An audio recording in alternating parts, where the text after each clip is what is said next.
Hi, this is Sandra Green and welcome back to another week of our wonderful resources and inspirational tips. Today I wanted to talk to you about fear. I received 2 phone calls this week from 2 very different women who were feeling stuck and a bit frustrated and a bit jaded in their career. And they wanted to ask for my thoughts and advice on what they needed to do about where they should go.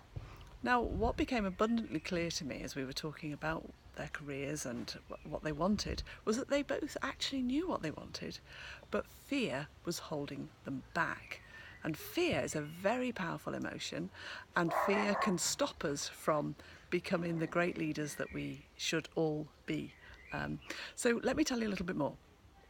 We all have fear. Our minds are wired to experience fear, because if we didn't, we'd be putting our hand in the dog that I just heard barking, or in the fire. So it's very important that we understand and we can feel fear.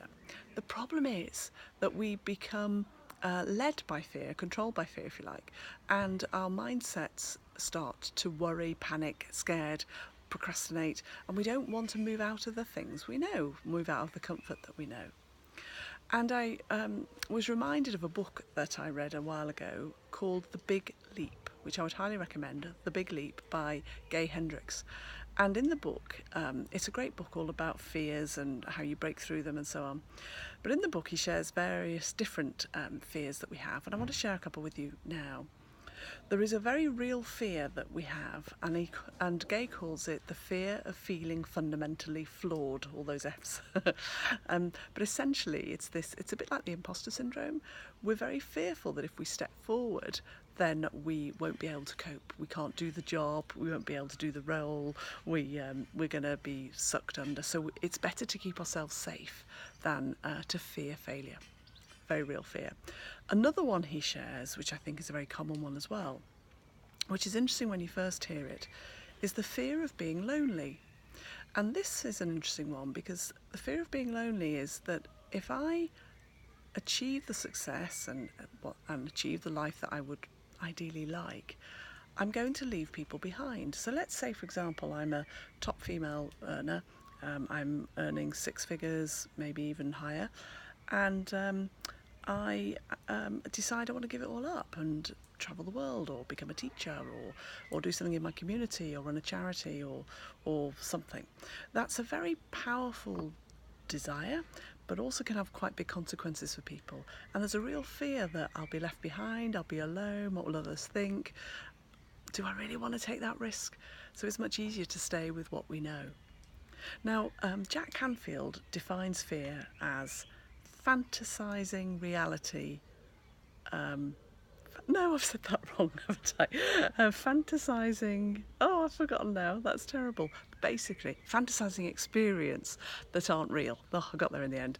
And that's what it is. Our mind starts to play these kind of tricks on us, that we start to think about the consequences of what might happen.